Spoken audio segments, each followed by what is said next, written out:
سر سے لے کے پیر تک اپنے بدن کو کان بنا لو اور اس کان کو ہوش بنا کے میرا ایک ایک جملہ اپنی تختی دل پہ اتارو اور اس کو اپنی زندگی کا حصہ بناؤ. خالی مرید ہونے تک بات نہیں بنتی. آج کل لوگ مرید ہوتے ہیں اور پھر کچھ عرصے بعد کہتے ہیں بھئی پیر نے فیضان دیا نہیں. ساری کہانی پیر دوتے لے کے سٹ دے, پیر نے فیضان نہیں دیا. ابے کیا تم نے قیمت ادا کی؟ قیمت ادا کیے بغیر سودا نہیں ملتا. پہلے ویسے بھل کے تو دیکھ جیسا تیرے پیر نے کہا ہے, پھر بندہ مٹ جائے نہ آقا پہ. وہ بندہ کیا ہے بے خبر ہو جو غلاموں سے, وہ آقا کیا ہے. پہلے اس رستے پہ چل تو صحیح جس پہ پیر چلانا چاہتا ہے. پہلے وہ کر تو صحیح جو تجھے کرنا ہے. شریعت کو چھوڑ کے تو بات نہیں بنے گی, شریعت کو چھوڑ کے تو کچھ نہیں ملے گا. حضرت غوث اعظم نے کیا کہا تھا اس شیطان ملعون سے جب اس نے حملہ کرنے کی کوشش کی؟ کہا جب رسول اللہ نے شریعت کے معاملات نہیں چھوڑے تو میں کون ہوتا ہوں چھوڑنے والا. اس ساتھ کو اپنی زندگی کا حصہ بناؤ. حضرت خواجہ عبد الکریم کے مزار پہ تو آتے ہو لیکن ان کے معاملات بھی پڑھو. ان کے معاملات یہ تھے, یہ ہر وقت اللہ کی یاد میں مصروف رہتے تھے, ہر وقت وعظ اور نصیحت میں مصروف رہتے تھے. کبھی وعظ کے ذریعے لوگوں کی دنیا بدلتے, کبھی نظر کے ذریعے لوگوں کی دنیا بدلتے, کبھی مراقبہ کرا کے لوگوں کی دنیا بدلتے, اور ساری رات سید پور کے جنگلوں میں اللہ کی عبادت کیا کرتے. جب عیدگاہ میں ہوتے تو 2 رکعتوں میں حافظ عبداللہ پورا قرآن سناتے, اور ساری زندگی آپ پیچھے کھڑے ہو گئے 2 رکعتوں میں روز قرآن سنا کرتے. ساری زندگی فجر سے مراقبہ کرایا کرتے اپنے احباب کو. آج ہم پیر کے کہنے پہ چلتے نہیں ہیں, خود کچھ نہیں کرنا, سب کچھ پیر کرے, یہ نہیں ہوتا. پہلے پیر کے بتائے ہوئے رستے پہ چلو تو صحیح. تم خود دیکھتے ہو کہ شیخ کہاں پرواز کرائے گا, تم خود دیکھو کہ شیخ پرواز کہاں کراتا ہے. پہلے رستے پہ چلو تو صحیح. اچھا دوسری چیز جو ضروری ہے, ایک اور اہم ترین چیز, وہ کیا ہے؟ اللہ اکبر. وہ یہ ہے, حضرت شیخ مجدد ارشاد, حضرت سیدنا شاہ نقشبند ارشاد فرماتے ہیں کہ انسان اللہ کے حضور دعا و سوال کرے, اور دعا و سوال اس انداز میں کرے, دعا و سوال اس انداز میں کرے کہ یا اللہ میں تیری عبادت کرتا ہوں تیری خاطر, اور میرا مقصد یہ ہے کہ مجھے تو اور تیری رضا مل جائے. کہا کہ جب دعا کرو اللہ سے اس کی رضا مانگو. پھر حضرت شاہ نقشبند فرماتے ہیں ایک اور ضروری چیز یہ ہے کہ انسان خلوت در انجمن.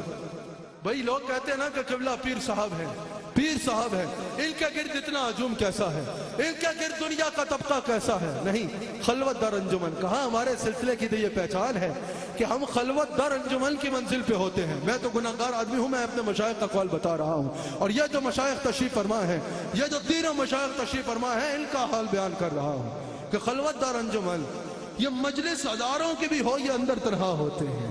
کہا وہ کیسے ممکن ہے؟ کہا ہزاروں لوگوں کی مجلس میں بھی ہو, دل میں اللہ کے سوا کوئی نہ ہو. تم بے شک لاکھوں لوگوں میں ہو لیکن تم میں اللہ کے سوا اور کوئی نہ ہو. کہا یہی وہ منزل ہے جس پہ مشائخ نقشبند فائز کرنا چاہتے ہیں, یہی وہ منزل ہے جس پہ قادری سلسلے کے یا تمام سلاسل کے مشائخ پابند کرنا چاہتے ہیں. وہ کیا ہے؟ کسی نے حضرت شیخ ابو سعید سے کہا نا بھئی فلاں بہت بڑا ولی ہے. آپ نے فرمایا کیا کرتا ہے؟ کہا ہوا میں اڑتا ہے. آپ نے کہا وہ تو مکھی بھی اڑتی ہے. کہا فلاں بہت بڑا ولی ہے. کہا کیا کرتا ہے؟ کہا ایک لمحے میں ایک شہر سے دوسرے شہر میں چلا جاتا ہے. آپ نے فرمایا یہ تو شیطان بھی کرتا ہے.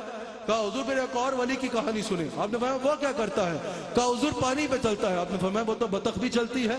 کہا پھر حضور اللہ والا کون ہے؟ آپ نے فرمایا جو رہے مخلوق میں لیکن دل میں اللہ کے سوا اور کوئی نہ ہو, جس کا دل اللہ کے ساتھ ایسا جڑا ہو. حضرت بہاؤالدین نقشبند ارشاد فرماتے ہیں میں ایک دفعہ مکہ میں تھا, میں نے 2 لوگوں کو دیکھا, ایک تو بہت بلند ہمت دیکھا اور ایک کو بہت پست ہمت دیکھا. کہا کہ بلند ہمت کون تھا اور پست ہمت کون تھا؟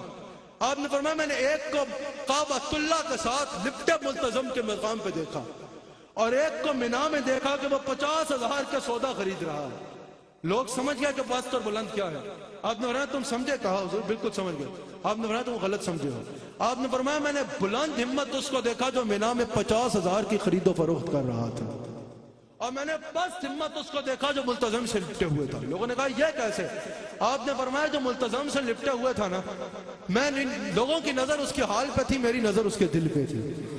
میں دیکھ رہا تھا کہ وہ لپٹا ملتزم سے ہے لیکن مانگ دنیا رہا ہے, مجھے اس کی مانگ پہ افسوس ہوا، اتنے اعلیٰ مقام پہ آ کر دنیا کے پیچھے لگا ہے، اور اس مقام پہ اللہ مانگ، اگر اللہ مل گیا تو ساری دنیا تیری ہوگی۔ اور آپ فرماتے ہیں جو 50,000 کی خرید و فروخت کر رہا تھا نا مینا کے میدان میں، اس کو میں نے دیکھا، وہ کر تو خرید و فروخت رہا ہے لیکن اس کے دل میں ایک لمحہ بھی اللہ کے سوا اور کوئی نہیں آیا۔ آپ نے فرمایا صرف ظاہر کی بات نہیں ہوتی، کہانی باطن کی ہوتی ہے۔ دل میں اللہ کو بسا لو تو یہ جہاں بھی تمہارا ہے اور وہ جہاں بھی تمہارا ہے۔ اگلی بات فرماتے ہیں کہ اگلی سب سے ضروری بات یہ ہے، پانچویں جو خصلت ہے نقشبند کے لیے، وہ کیا ہے؟ یاد کرا کہ انسان ہر وقت اللہ کو یاد کرے۔ آپ فرماتے ہیں اس سے مراد یہ ہے کہ مرشد کامل نے مرید کو جس انداز میں اللہ کا ذکر، اس میں اللہ کے ذکر کی تلقین کی ہے، وہ اس میں کبھی سستی نہ کرے، وہ اس میں کبھی سستی نہ کرے۔ کوئی چیز رہتی ہے تو رہ جائے، اللہ کا ذکر نہ رہے، اللہ کا ذکر نہ رہے۔ اللہ اکبر، اللہ اکبر۔ حضرت ثابت بنانی ارشاد فرماتے ہیں، حضرت ثابت بنانی ارشاد فرماتے ہیں کہ مجھے ایک ایسے وقت کا علم ہے جس میں اللہ میرا ذکر کرتا ہے۔ لوگوں نے کہا حضور کیا کہہ رہے ہیں؟ آپ کو ایسا وقت پتا ہے جس میں اللہ آپ کا ذکر کرتا ہے؟ آپ نے فرمایا ہاں، مجھے ایک ایسے وقت کا علم ہے جس میں اللہ میرا ذکر کر رہا ہوتا ہے۔ لوگوں نے کہا حضور وہ کون سا وقت ہے؟ آپ نے فرمایا اللہ فرماتا ہے فاذکرونی اذکرکم، تم میرا ذکر کر میں تیرا ذکر کروں گا۔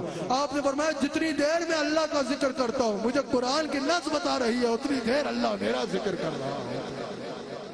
حضرت خواجہ عبد الکریم فرماتے ہیں حضور نے فرمایا کہ اللہ اپنے ذاکرین کے ساتھ ہوتا ہے جب وہ ذکر کرتے ہیں۔